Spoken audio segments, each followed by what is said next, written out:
Welcome to the Learn to Sew Academy channel. Please remember to subscribe. Thank you.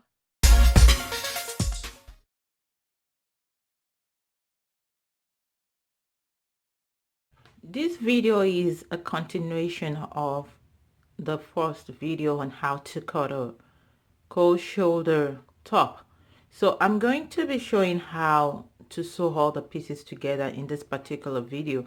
If you haven't seen that other video, I would advise you checking the link in the description below to watch that video first, and I'll also link the prior video in this particular video.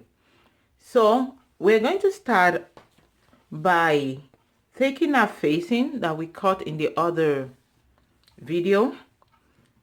We're going to be putting a fusible interfacing, which is what I did here. I just use a fusible interfacing. That's what I iron onto this. So the next thing I'm gonna do is I'm gonna sew it around the neckline for both the front and the back.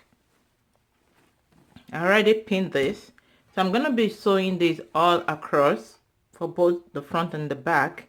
Then when that is done, I'll spread it out, put the front and the back together, and I'll do this shoulder area. I've joined the neckline for both the front and the back parts of the top.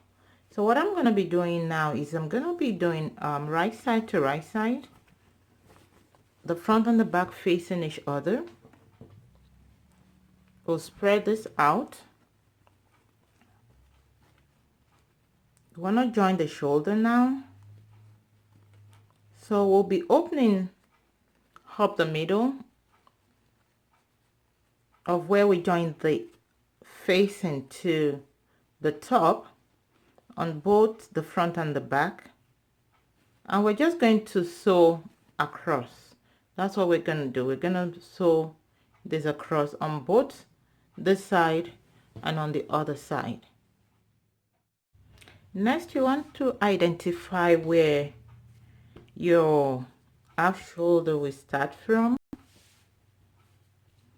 And what we planned when we're cutting ours initially was to leave 3 inches. So you want to identify the 3 inches from where you joined the shoulder.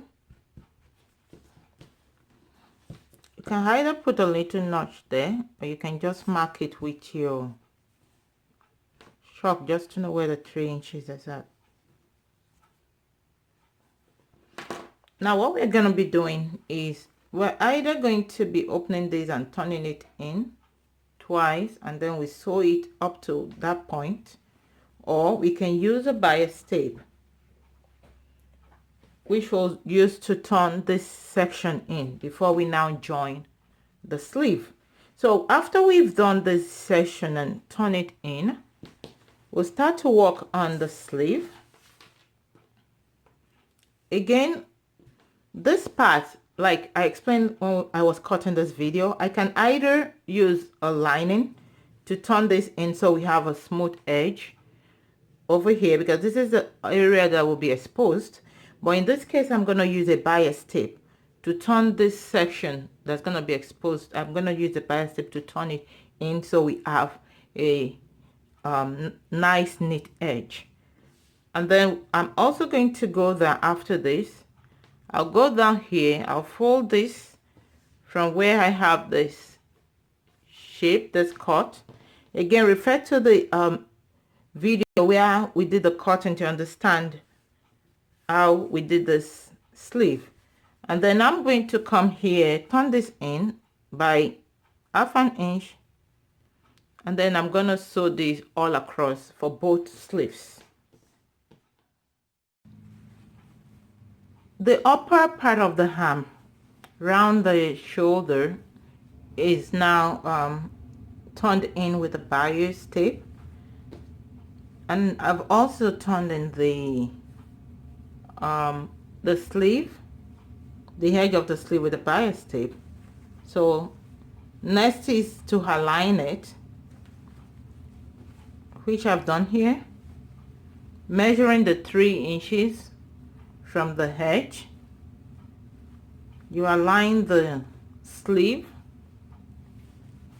from that 3 inches from this middle point of the shoulder. You align it and pin it to the body of the top on both sides. We left the 3 inches here too, so altogether 6 inches aligned and also pinned. So we're gonna sew this, and after we sew this together, we now fold this like this, right side to right side for the sleeve, and then sew it all across to the side of the top. So just sew it from the sleeve round all the way down to the side of the top. So that's what we're going to be doing next. So we'll see the final product once that is done. So this is what it's looking like right now.